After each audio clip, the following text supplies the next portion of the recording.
Hello friends, आशा करती हूँ कि आप सब ठीक होंगे। आज हम शुरू करने वाले हैं एनसीईआरटी की जो नई बुक आई है हिंदी की, क्लास 6 की मल्हार, उसका फर्स्ट चैप्टर मातृभूमि। ठीक है, तो चलिए हम स्टार्ट कर रहे हैं आज हमारा फर्स्ट चैप्टर मातृभूमि, जो कि एक कविता है। ठीक है, किसके द्वारा लिखी गई है ये? सोहनलाल चतुर्वेदी द्विवेदी द्वारा लिखी गई है। उसके बाद हम पुष्प की अभिलाषा करेंगे, जो कि माखनलाल चतुर्वेदी जी द्वारा लिखी गई है। इसमें उन्होंने क्या किया है, इस कविता में जो पुष्प की अभिलाषा है उसमें राष्ट्रीय भावना को जागृत करने की कोशिश की है। ठीक है, तो आइए हम अपनी कविता पर आते हैं। मातृभूमि, मातृ प्लस भूमि, जैसे कि इसके नाम से ही हमें पता चलता है। मातृ का अर्थ क्या है? माता, माँ, और भूमि का अर्थ है धरती, हमारी धरती माँ। ठीक है, जिस प्रकार एक माता अपने बच्चे का ध्यान रखती है, ठीक है, मातृभूमि, हम अपनी माँ से प्यार करते हैं, उसी प्रकार हम अपनी भूमि यानी कि मातृभूमि से भी प्रेम करते हैं। तो चलिए हम स्टार्ट करते हैं आज की कविता। ऊंचा खड़ा हिमालय आकाश चूमता है। ठीक है, आपने भारत का मैप देखा होगा, उसमें ऊपर क्या है हमारे किसकी सीमा पड़ती है? लद्दाख साइड जब जाते हैं तो नेपाल तक, तो वहाँ पर है हिमालय, जिसकी ऊंची ऊंची चोटियाँ जो है आकाश को चूमती हैं। आकाश को ऐसा लगता है मानो वो आकाश को छू रही हों।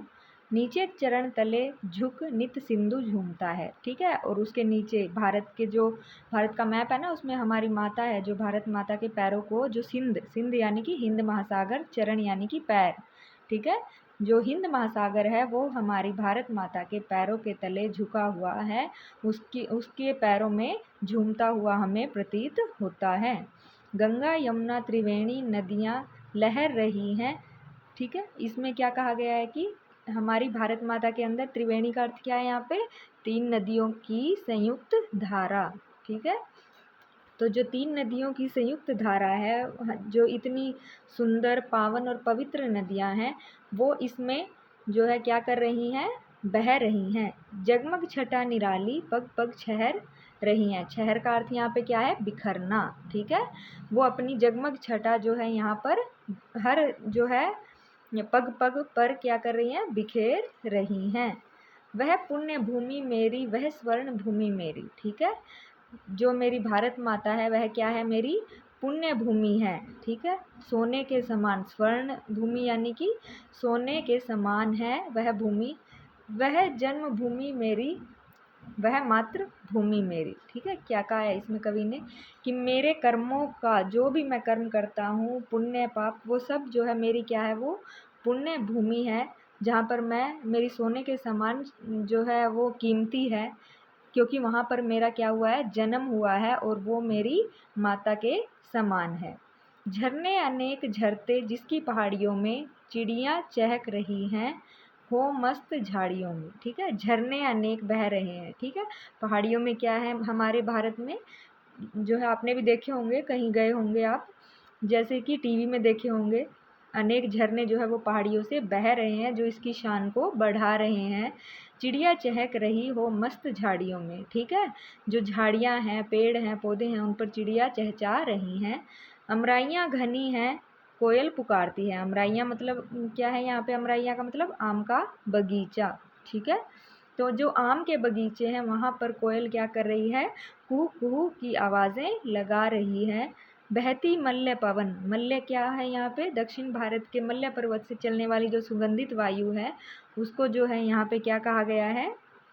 मल्य कहा गया है, जो कि हमारे तन मन को संवारती है। ठीक है, मल्य पर्वत की ओर से चलने वाली जो पवन है वो हमारे तन मन को लुभा रही है। ठीक है, तो आगे चलते हैं। वह धर्म भूमि मेरी, वह कर्म भूमि मेरी, वह जन्म भूमि मेरी, वह मातृभूमि मेरी। ठीक है, यह भूमि जहाँ पर मेरा जन्म हुआ है वही मेरी धर्म भूमि है, क्योंकि इसी पर रहकर मैं अपने धर्म का जो है पालन करता हूँ, और वही कर्म भूमि मेरी, और अपने कर्मों का जो है निर्वाण मैं यहाँ पर करता हूँ। अपने कर्मों के द्वारा जो मेरे कर्म हैं, मेरा संघर्ष है, वो भी मेरा इसी से जुड़ा हुआ है। यह मातृभूमि मेरी, यह जो भूमि है वह मेरी किसके समान है? माता के समान है। ठीक है, तो इसमें क्या किया है कवि ने कि हमारी जो धरती माता है उसका जो है उसकी प्रशंसा वो कर रहे हैं कि मेरी जो जन्मभूमि है वो कैसी है।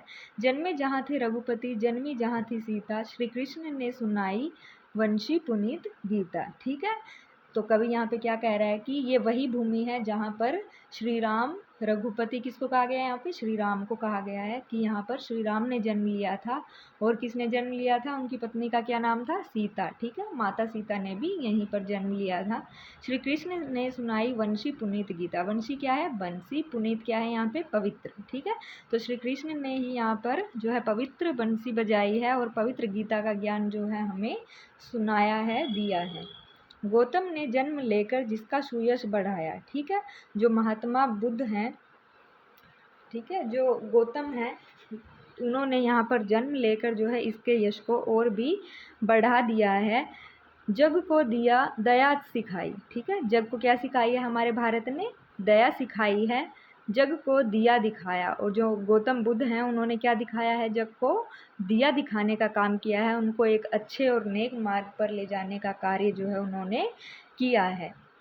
ठीक है, इसमें जो है कवि ने इस पैराग्राफ में किसकी महिमा का वर्णन किया है, गौतम बुद्ध की महिमा का वर्णन किया है कि कैसे उन्होंने सभी को दया करना सिखाया है और जग को दिया दिखाना। दिया दिखाना यहाँ पर क्या है, एक मुहावरे का प्रयोग है। ठीक है, कि सबको अच्छी और नेक राह पर चलने के लिए उन्होंने प्रोत्साहित किया है। वह युद्ध भूमि मेरी, वह बुद्ध भूमि मेरी। ठीक है, यही वो मेरी युद्ध भूमि का अर्थ यहाँ पर क्या लिया गया है कि जहाँ पर मैंने अपने जीवन के लिए संघर्ष किया है, ये वही मेरी भूमि है। ठीक है, वह बुद्ध भूमि मेरी, यह वही भूमि है जिस पर बुद्ध ने जन्म लिया है। वह मातृभूमि मेरी, वह जन्मभूमि मेरी, यही मेरी जो है क्या है, धरती माँ है जहाँ पर मेरा जन्म हुआ है। ठीक है बच्चों, तो ये किसने लिखी है ये कविता, सोहनलाल द्विवेदी ने। ठीक है, अब उनके बारे में जान लेते हैं। इस कविता को जो है हिंदी के प्रसिद्ध कवियों में से एक सोहनलाल द्विवेदी जी ने लिखा है। उनका जन्म आज से लगभग 125 पहले हुआ था। उस समय कब हुआ था, 1906 में। ठीक है, और 1988 में उनकी मृत्यु हो गई थी। उस समय अंग्रेजों का भारत पर क्या था, आधिपत्य यानी कि अधिकार था। ठीक है, अंग्रेज़ों ने भारत पर क्या कर रखा था, अपना अधिकार कर रखा था। उन्होंने अपनी लेखनी से अंग्रेज़ों का विरोध किया और उनकी लेखनी का सबसे प्रिय विषय क्या था, देशभक्ति। ठीक है, वो भारतीयों में देशभक्ति फैलाना चाहते थे। भारत के गौरव का गान करना उन्हें बहुत प्रिय था। ठीक है, उन्होंने बहुत सारी ऐसी रचनाएं लिखी हैं जिससे उन्होंने भारतीयों में क्या किया है, राष्ट्रीय भावना को जगाने का प्रयास किया है। बढ़े चलो, जैसे कि उनकी रचनाओं में आ जाती हैं, बढ़े चलो कोशिश करने वालों की कभी हार नहीं होती, आदि इनकी जो कविताएं हैं वो बहुत ही सुंदर हैं और भारतीयों में क्या करती हैं, राष्ट्रीयता को दर्शाने। ये आगे कुछ जो है इसका वो दिया गया है, एक्सरसाइज दी गई है जो हम नेक्स्ट वीडियो में करेंगे। ठीक है, तो आज के लिए इतना ही। ठीक है बच्चों, कल हम करेंगे इसका अगला पार्ट। चैनल को लाइक, शेयर और सब्सक्राइब कीजिएगा।